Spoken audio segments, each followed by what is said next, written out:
Bonjour et bienvenue dans ce petit highlight. Aujourd'hui, j'aimerais vous présenter Nanuki, une fursuit makeuse qui fabrique des fursuits. Oui, c'est ça que ça veut dire, ouais. Qui a écrit ce texte? C'est toi, idiot! Bonjour Nanuki. Bonjour Tisha. Tiens, mais c'est toi qui as fait la fursuit de Goupia, non? La vidéaste qui est passée récemment dans Highlight. Eh oui, c'est moi. Je venais tout juste de finir un renard à 9 queues que Goupia l'a vu sur Instagram et elle m'a tout de suite commandé une fursuit. Ça fait longtemps que tu fais du baking? J'ai fini ma toute première fursuit en 2017 et après celle-là, je n'ai plus arrêté. Je suis rentrée dans le fandom en 2016 et j'avais absolument envie de faire ma propre fursuit avec mes petites papates. J'ai mis environ 6 mois avant de commencer tout ça. 6 mois de réflexion, ça fait long. Je savais ni coudre et surtout, je ne comprenais pas un mot d'anglais. Donc du coup, pour les tutos en anglais, c'était un petit peu compliqué.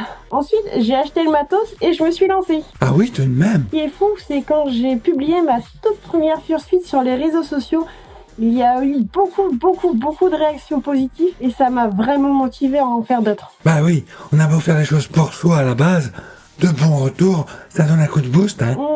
Quand j'y pense, j'ai commencé assez vite à en vendre. Dès la deuxième, j'ai créé une Adopt. Eh bien, quel départ sur les starting blocks. Y a-t-il eu des virages dans cette course? Ma seconde fursuit, j'étais vraiment pas satisfaite de mon travail. J'étais même presque dégoûtée. Et au final, il y a beaucoup de monde qui l'a trouvé réaliste et qui l'ont vraiment aimé. Ça m'a vraiment envie de creuser ça.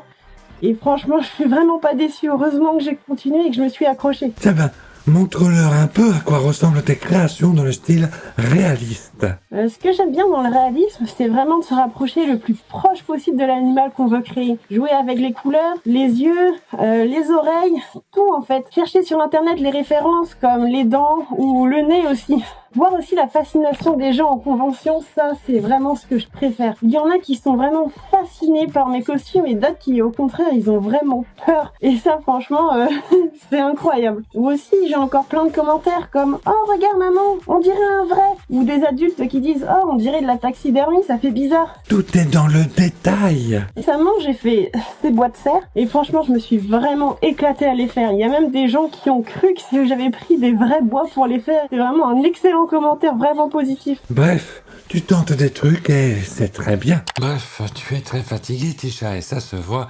La semaine a été dure, hein. J'aime beaucoup aussi faire des animaux fantastiques comme ce cerf-loup. J'aime beaucoup créer et inventer des nouvelles espèces que personne n'a inventées encore. Ou même encore redonner vie à des espèces éteintes. Et il y a un petit moment déjà, j'ai fait un smilodon. Il n'y a pas qu'avec les tounis qu'on peut faire des folies, n'est-ce pas? Ah oui, tiens, parlons du Tony, justement. Tu en fais aussi? Ma toute première fursuit, c'était une tounie. Je me suis vraiment éclatée à la faire entre deux galères. Ma seconde fursuit, c'était un tounie. J'ai apporté énormément de modifications, j'ai appris de mes erreurs. Genre, par exemple, j'ai refait mes propres patrons. L'amélioration a été immédiate. Les réactions ont été excellentes aussi et ça m'a toujours autant motivée à en faire. Ça fait plusieurs fois qu'on parle de motivation. Ah, ça c'est le nerf de la guerre pour tout créateur.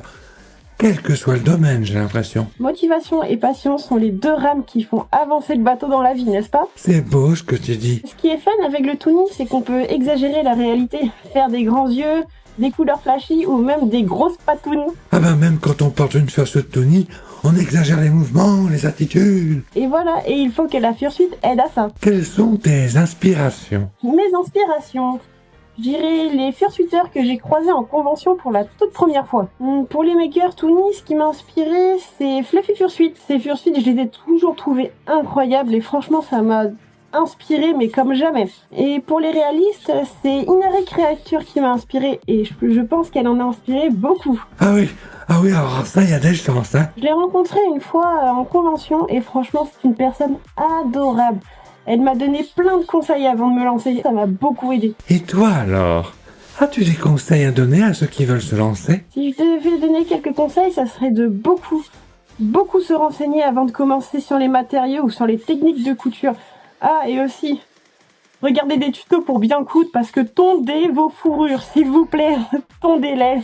Et surtout aussi, n'hésitez pas à vous renseigner sur l'anatomie animale, ça vous aidera beaucoup. Observez avant de faire.